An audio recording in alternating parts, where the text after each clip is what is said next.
Greetings, this is Paul, your Pacific Northwest trail guide. I want to help you pick your next trail to explore, so let's check this one out. The Goat Rocks Wilderness Area is a high elevation paradise of hiking trails. With so many different entrance trailheads and spider-shaped trail network, it lends itself well to a trip where you hike into a base camp, explore from there, and come back out the same way. I love planning a loop though, so the route plan for this guide takes you on a 3-day loop, hitting some of the great spots in this area. The loop takes you about 15 miles in total, plus or minus a couple miles, depending on options, with about 4,300 feet of ascent. The trailhead sits up at over 4,500 feet elevation, and the highest point on the route will take you up at around 7,800 feet on Old Snowy Mountain. This trip is broken up into 3 days of hiking. The first day is only about 4 miles and 1,700 feet of ascent. I'll be laying out a couple of different options for day 2, but they both involve about 9 miles on the trail. Both options include about 2,000 feet of ascent and a trip up near the top of Old Snowy Mountain. But one option includes a more difficult trail with a lot more descent, bringing you to a campsite nearer to the exit. On the last day, you'll only travel about 2 miles or 5 miles, depending on the campsite you pick on the second night. You'll find accessible water sources multiple times along the trail each day hiking and at both campsite locations. The water sources are creeks and springs that you may want to treat before drinking. You'll head southeast on Forest Road 21 a few miles south of Packwood, Washington, to make your way to the trailhead for this trip. Watch for the small brown sign marking the forest road as you're traveling on Highway 12. You'll follow the gravel, often washboarded Forest Road 21 for about 13 miles, when you'll see a sign and turn off for Snowgrass Flats and Forest Road 2150 to the left. Making this turn, and keep going straight past the Snowgrass Flats trailhead turnoff, all the way to the Berry Patch trailhead at a dead end.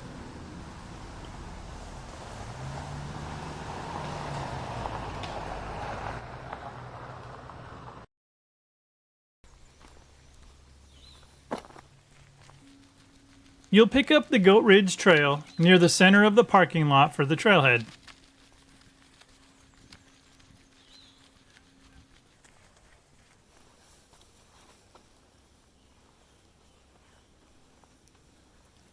Head up to the kiosk and remember to fill out your wilderness permit before heading off to the left and starting your climb up into the Goat Rocks Wilderness.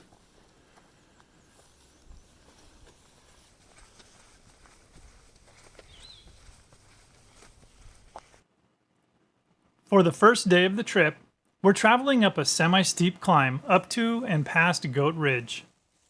After passing Goat Ridge, things level out quite a bit, and we continue on towards the Jordan Basin, where we'll find our first camp. There are several options for places to camp along the sides of the basin. Wherever you end up camping, it's about 4 miles into this area, and you end up ascending around 1,700 feet.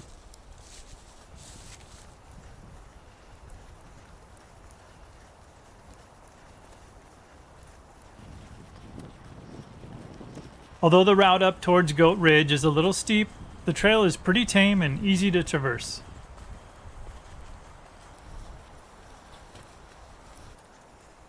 Once the trail turns east a bit and begins to get less steep, you approach an intersection for a loop around Goat Ridge.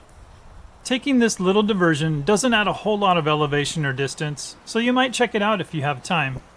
Or if you're eager to find camp and relax, you might just push straight on.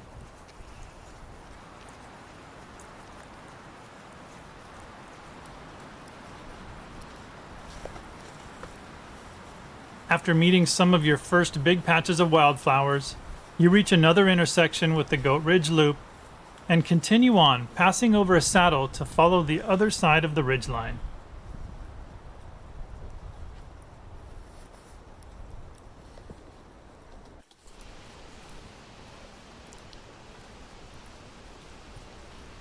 Continuing on, you start to get some glimpses of Mount Rainier. You won't see much of it on this trip, but Mount St. Helens and Mount Adams are in view much of the time.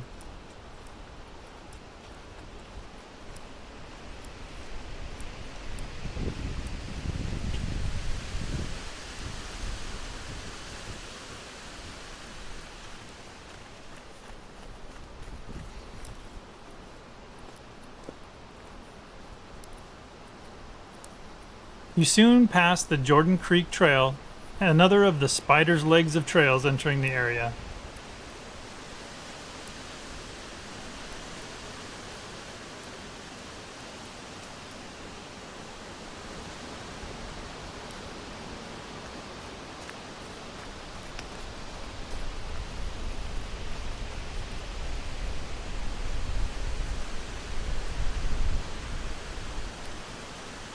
This must be a much different experience visiting when everything is covered in snow, but in the summer the wildflowers are amazing.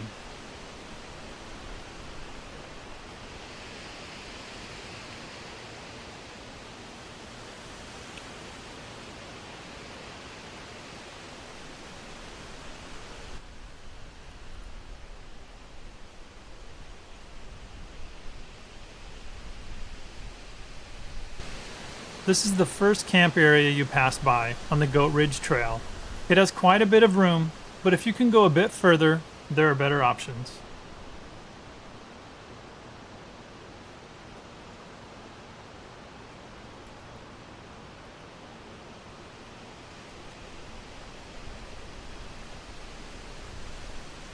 This camp and the next one don't necessarily have a water source right in the camp area, but if you walk a couple hundred feet north of them, you can get water from a small spring that crosses the trail.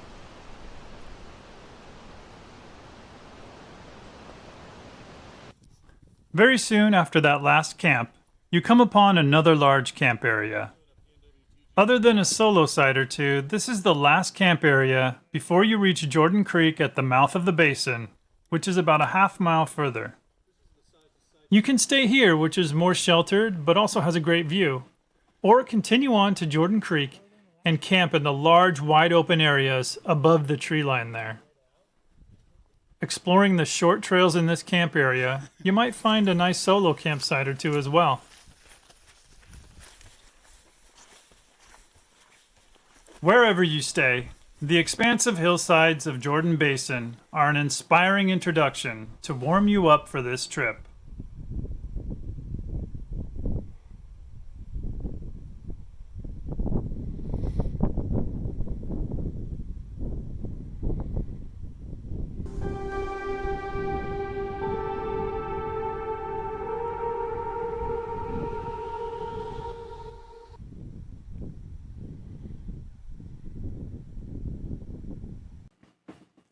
The second day of this trip is quite amazing, and you'll see so much of this area, hitting a few key points. Starting from whichever campsite you stayed at, you'll continue north towards the Lily Basin Trail Junction and head east to Goat Lake. After continuing on, this trip turns into a bit of a choose-your-own-adventure, as you have two options for visiting Old Snowy Mountain. Your first option is to head up the very steep and difficult-to-follow Packwood Glacier Trail, which cuts right up to the Pacific Crest Trail, and then the trail up to Old Snowy Mountain. After traveling up that trail near the top of Old Snowy, you come back down, and this time stay on the PCT, heading south for a while until you meet up with the Snowgrass Trail, and turn back to the west towards the Snowgrass Flats. There's a lot of camping area just here above Snowgrass Flats, but if you take this shorter route, you might continue on all the way down to another camp area next to the strong flowing waters of a creek of the runoff from the huge basin you just hiked around. If you'd like to try a longer but more gradual and easy to follow path up to Old Snowy, instead continue on the Lily Basin Trail to meet up with the Snowgrass Trail, turning east to meet up with the PCT and on to Old Snowy that way. You might even set up camp somewhere there on the Snowgrass Trail before heading up to Old Snowy for a lighter trip. Like I said before, this intersection has a lot of camping area and close by creek, and makes for a nice closer in spot if taking this longer option.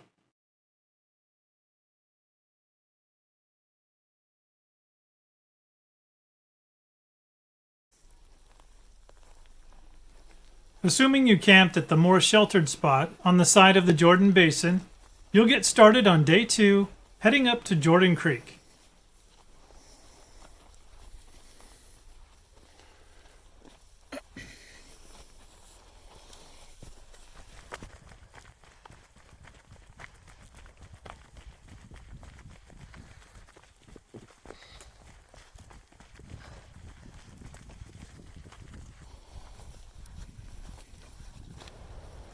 The wide open area here at the mouth of the basin has plenty of space, as you can see, and may be where you end up if the other area is full.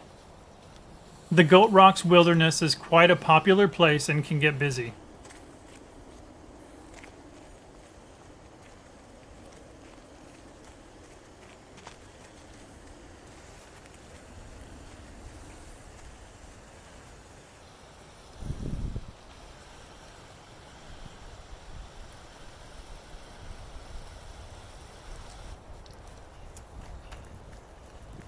As you pass the camping area and follow the trail along the creek, you have a big hill to climb to get to the junction with the Lily Basin Trail.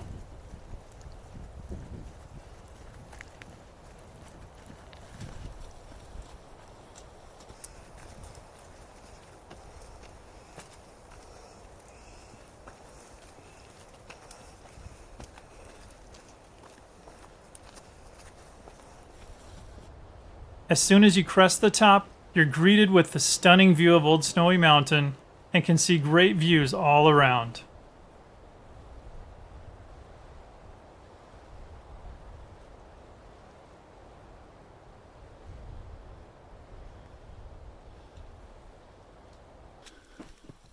After heading east at the junction, you traverse a hillside heading towards Goat Lake.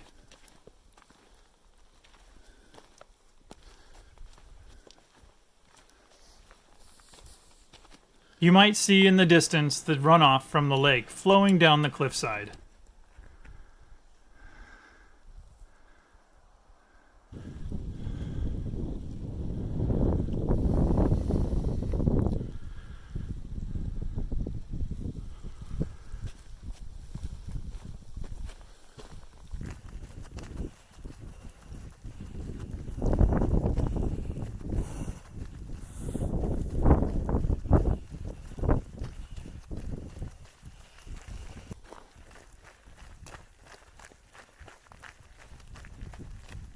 Soon, the icy waters of Goat Lake come into view.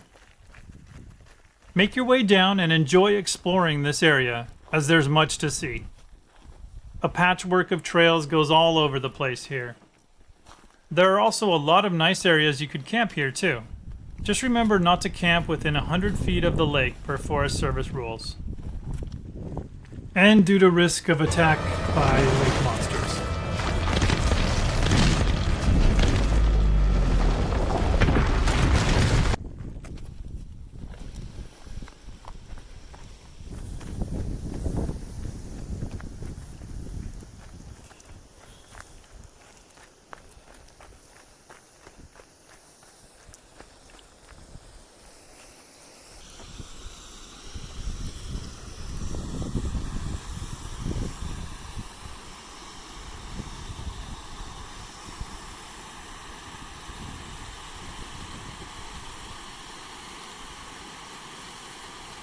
If you follow the outflow from the lake, you'll find a great place from which to view the basin below, with Mount Adams in the background.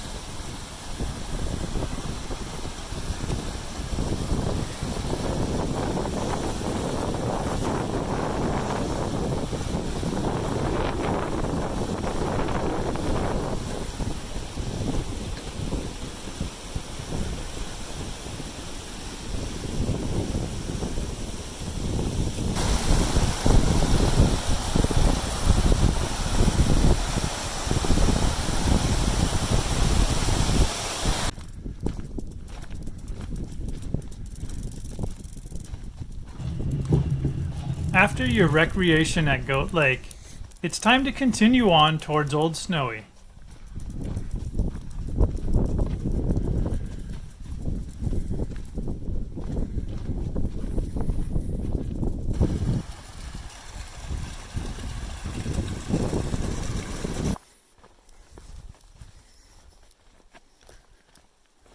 The trail curves around, and just before it turns almost straight south, you see the skinny, unmarked Packwood Glacier Trail heading straight up the steep hillside.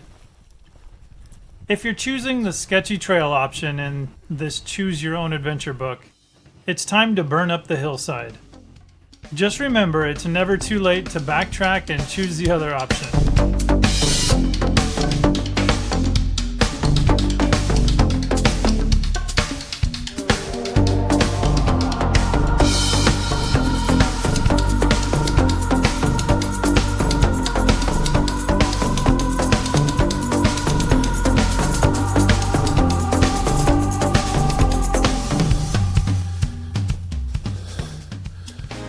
Oh yeah.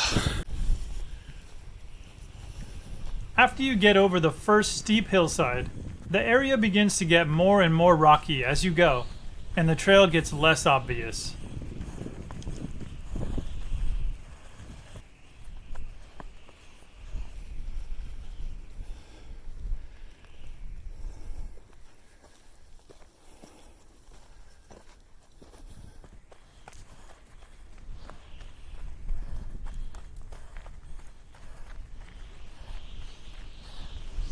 If you choose this route, just remember to look in the distance a bit.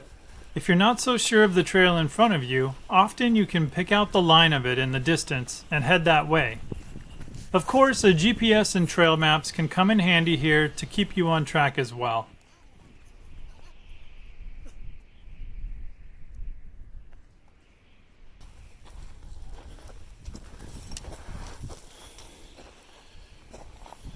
Really, this is steep, but I'm too stubborn to turn back.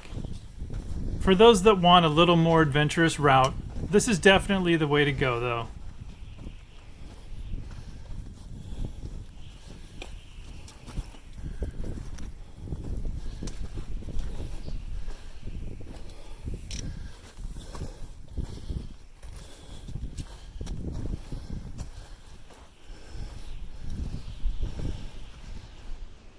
Once you come up to the ridge overlooking what's left of the Packwood Glacier, Mount Rainier comes into full view off to your left, and the path forward over layers of rocky scree lies to your right. Continue ascending up this loose rock to make your way towards the Pacific Crest Trail.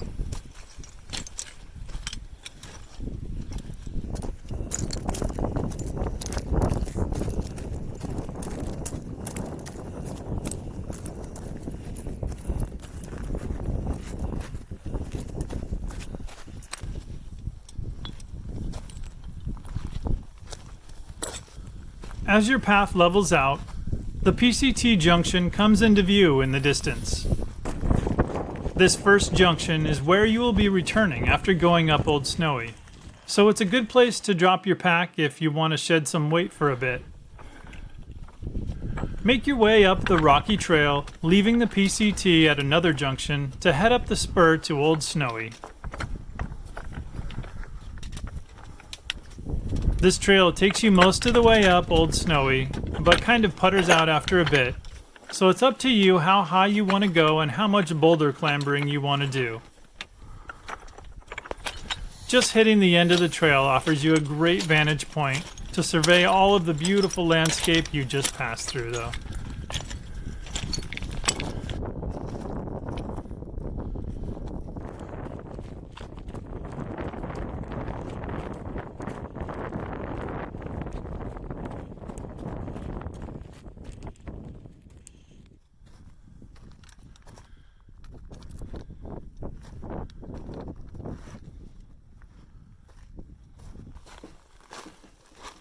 After coming back down from Old Snowy, you return to that first junction with the PCT you hit and turn left.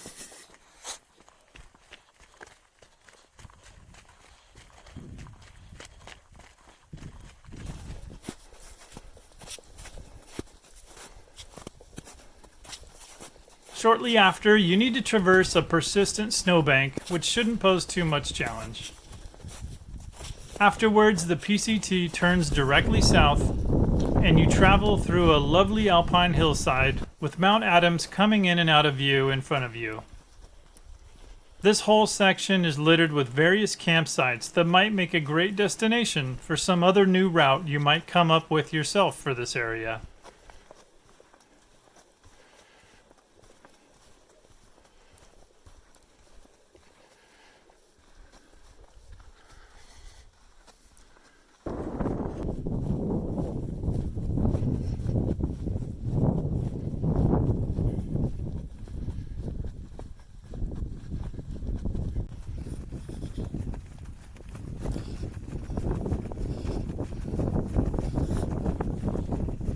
When you reach this marked junction, you'll make your way onto the Snowgrass Trail, heading off down to the right and downhill.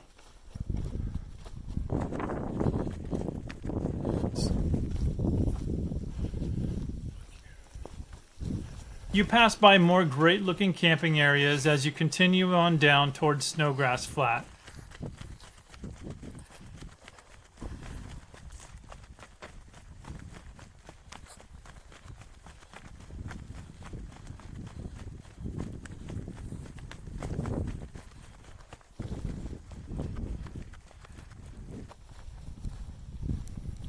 This junction marks the joining of the Lily Basin Trail and Snowgrass Trail, and is where you would turn and head up to Old Snowy if taking the alternate longer option I described before.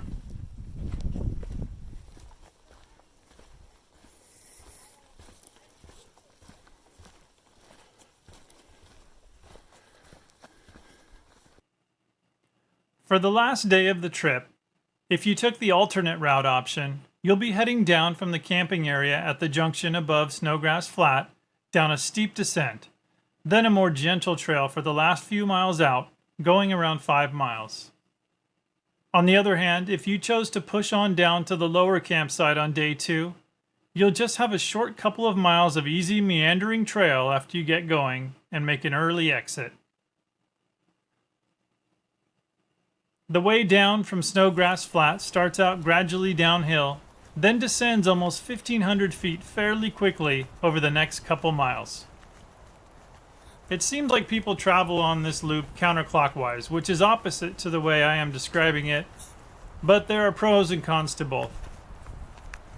If you come across rubbish on the trail, it's good to pick it up, but I found this one a bit out of reach.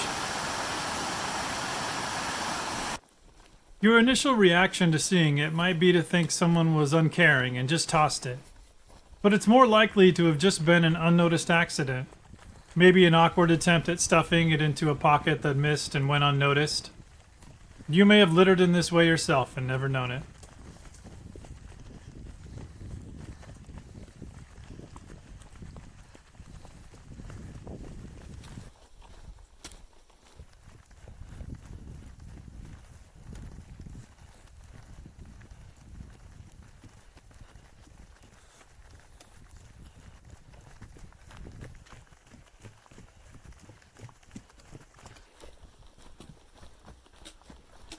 As you pass through a flat section after your descent, a stock detour sign indicates you are drawing close to the creek, bridge, and primary route Day 2 campsite.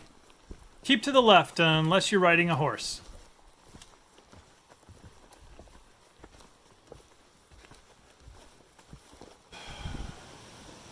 This creekside camp is not huge, but there's plenty of room to fit 5 or 6 tents comfortably here. Whether heading out in the morning or just passing through, head across the bridge on day 3 to wrap up this hike. If you do choose to stay here your last day in some hot summer weather, this creek can be a great place to refresh yourself at the end of the day.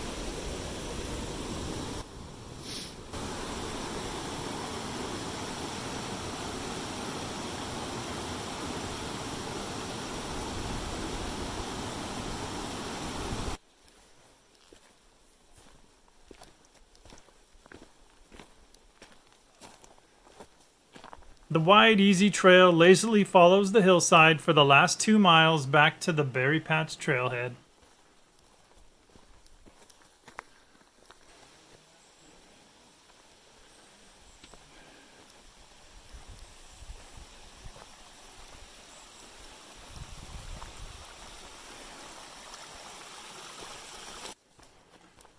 Now, I know I told you to only take the stock trail if you were riding a horse before, but as you are heading back on this route, there is actually a fork where the sign says hiker trail to the left and horse trail to the right.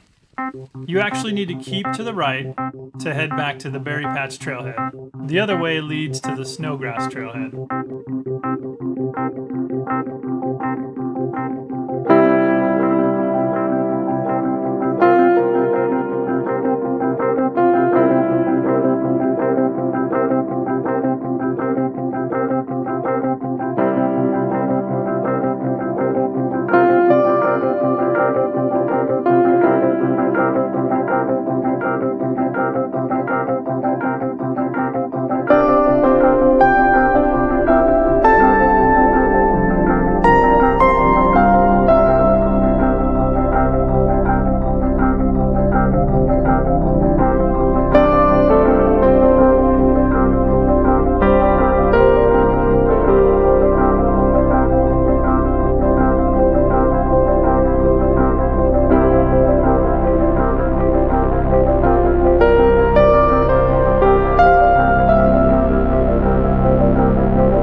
Okay, let's go over the ratings for this trail.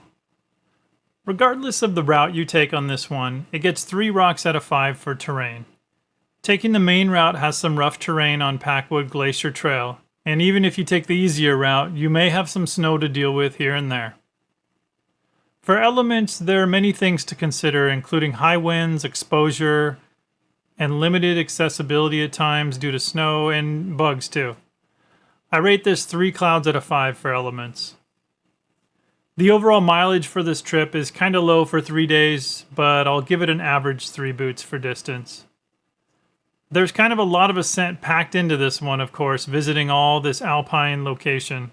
So this one gets a 4 out of 5 for climb.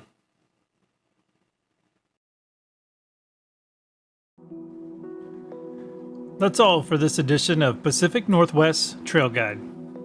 I hope I have or will soon help you pick your next trail to explore. I scouted this trail in August of 2022, but trails are always evolving. If you pick this trail and encounter any changes people might like to know about, please help out your fellow explorers by sharing in the comments on this video. I've shown some of the beautiful sights of this trail in what feeble capacity a video can render. A picture may be worth 1,000 words, but an experience with all of your senses cannot even be conveyed in pictures or video. So don't take my word for it. Get out there and see it for yourself.